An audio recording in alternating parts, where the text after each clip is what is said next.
मैं केवल इतना कहना चाहता हूं कि शिक्षा चरित्र निर्माण में और देश के निर्माण में बहुत महत्व निभाती है और इतिहास का भी उसमें एक बहुत बड़ा रोल रहता है।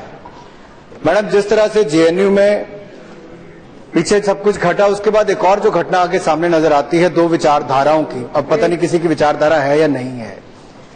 दिल्ली यूनिवर्सिटी में एक बुक जिसका टाइटल है इंडिया स्ट्रगल फॉर इंडिपेंडेंस, जिसने भगत सिंह को रेवोल्यूशनरी टेररिस्ट, आतंकवादी के रूप में दिखाने की बात कही है। एक तरह से चंदू मात्रा जी कह रहे थे शहीद आजम भगत सिंह जी, और दूसरी ओर उन लोगों ने पिछली यूपीए की सरकार के समय उसको टेररिस्ट दिखाने का प्रयास किया और उन्हीं प्रोफेसर्स ने राहुल गांधी जी को करिश्मेटिक लीडर दिखाने का प्रयास किया है। राहुल गांधी जी करिश्मेटिक लीडर हो गए और आप अपनी बात कहो ना। और मैडम शहीद भगत सिंह को आतंकवाद। आप भगत सिंह के बारे में जो कहना वो अच्छी तरीके से। यस मैडम, मेरा सिर्फ इतना कहना है, कौन लोग?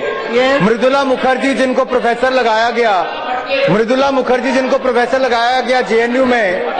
मैडम, जो मृदुला मुखर्जी जिनको प्रोफेसर लगाया गया जेएनयू में, उन्होंने उनके खिलाफ विजिलेंस इंक्वायरी पेंडिंग है। मैडम, उनके खिलाफ फाइनेंशियल इरेगुलरिटी के लिए उन नेहरू मेमोरियल म्यूजियम लाइब्रेरी के अंदर जिनको वहां पे लगाया गया, उनके ऊपर वहां पर वित्तीय इरेगुलरिटीज के लिए उनके ऊपर केस वहां पर चल रहा है। मैडम, जो लेट विपिन चंद्रा जिनको 2004 से लेकर 2012 तक यूपीए की सरकार के समय चेयरपर्सन नेशनल बुक ट्रस्ट का लगाया गया, ये लोग उसके पीछे हैं। और यही नहीं मैडम, यहां तक कहा गया 2007 के यूपीएससी मेंस एग्जाम में that the candidate were asked to evaluate the contribution of revolutionary terrorism represented by Bhagat Singh. Madam, किस तरह की बात की गई?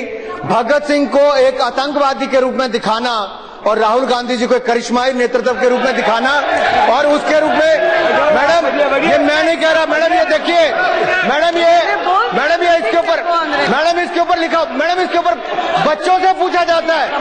मैडम, बच्चों से पूछा गया कि राहुल गांधी जी के जो व्यक्ति 44 सीटों पर कांग्रेस। आप अपनी बात। मैडम, मेरा इतना कहना है कि इतिहास, मैडम इस पे चर्चा होनी चाहिए। मैडम, इस पे चर्चा होनी चाहिए कि स्कूल के बच्चों को इतिहास क्या पढ़ाया जाता है।